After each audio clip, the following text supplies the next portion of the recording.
What's up, everybody? It's Wednesday, March 10th. Stimulus has passed. The 1.9 trillion stimulus has passed. Biden is going to sign it on Friday. I don't know why he's waiting until Friday. Do it now. Do it today. Do it tomorrow. Well, anyway, we got to wait a couple more days. So this will be another significant increase in spending. It will be a significant increase in the deficit. I'm going to talk about that in a second. And you know, everyone, when they're going to see the deficit, remember last year we ended with a 2.7 trillion deficit. That was like 11% of GDP. This is going to add another 1.9 trillion. So we're going to be up around 4.5, 4.6, maybe 4.7 trillion on the deficit, and that's going to get up close to 20% of GDP. It's going to have a lot of people, you know, going nuts. And I think it's going to be a political issue next year, as I've been saying, and then on into 2023. But, you know, we'll deal with that. And remember, right, the deficit is a good thing, not a bad thing. So when your friends and your family and your colleagues start, you know, complaining about the deficit, remember, you could tell them that the deficit is a net transfer to the non-government, the economy. If the government runs a 4.7 trillion deficit, by definition, it means the financial balances of the non-government went up by 4.7 trillion, right? The government spent 4.7 trillion more than it took away from us in taxes. So it was a net addition.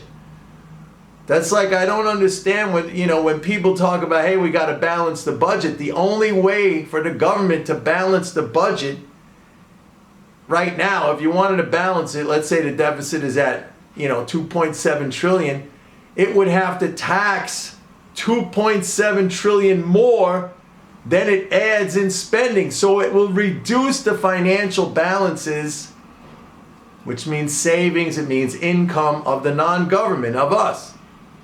That's great for our kids and grandkids, right? I mean, this is what people say. I mean, they got to balance the budget because it's going to be some burden on our kids and grandkids. It's exactly the opposite. Anyway, a lot of people are looking at the stock market and they're just like, they're confounded by it, the strength of it. I've tried to explain this, and I'm talking about people who, I consider to be thoughtful, intelligent people, not these quacks who are, forever doom and gloom, who have made careers and cottage industries out of selling doom and gloom and everything's going to hell. No, I'm talking about, smart, thoughtful people. And you have to understand that this spending, this fiscal, I mean, that this can support the type of market action that we have been seeing. And another thing I got to add is that whatever inflation we're feeling right now, it's being blamed on the stimulus. And I was one of the early ones on the whole inflation outlook, which I started to talk about last year, even before last year. A lot of that has been due to closures in the economy due to COVID. And the economy is starting to open back up now. Like, we had a pretty benign inflation report today. So as the economy opens up, you're looking at more output, more goods and services produced, and you get rid of some of these problems that we've seen with supply disruptions and some of these issues related to the pandemic. So I think price pressures will moderate. And that's why I think the whole bond market move has been exaggerated. I called it at one point, the bond market was like the GameStop of, last month when we had, speaking of GameStop, that thing is going right back up again. It hit 300 today.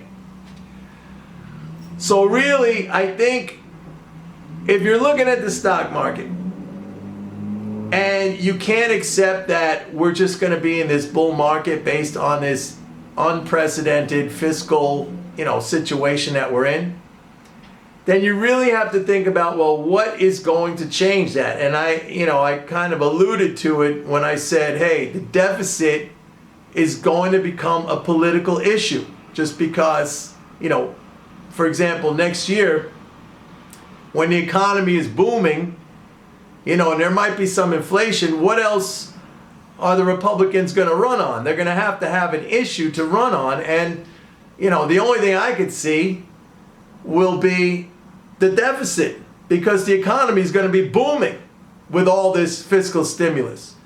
So I can see Biden going back to his earlier roots as a fiscal conservative. I could see him trying to do like a Clinton triangulation. Remember, like in Clinton's second term, where he decided to kind of outrun or outsmart the GOP by saying he was going to balance the budget, which he did. I mean, we went into surplus, and that put the economy into a deep recession, and it took like a decade or more to really turn that around. I mean, the loss in private savings from that surplus and that recession was enormous. I mean, it was unprecedented.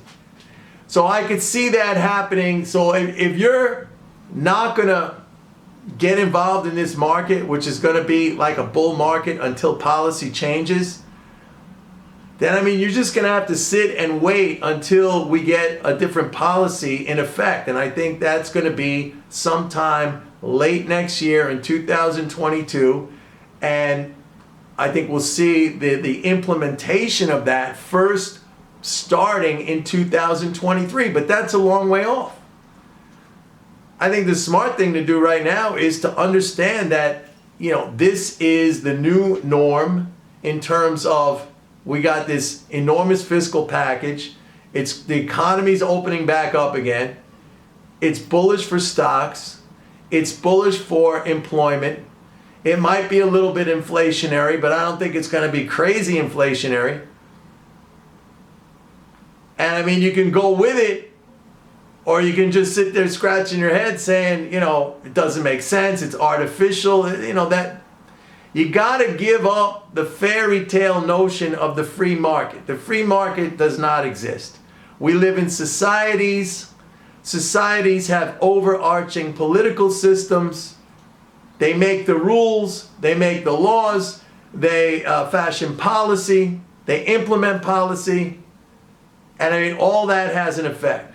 If you're living in this kind of fantasy land thinking, oh, we need the free market, it just doesn't exist.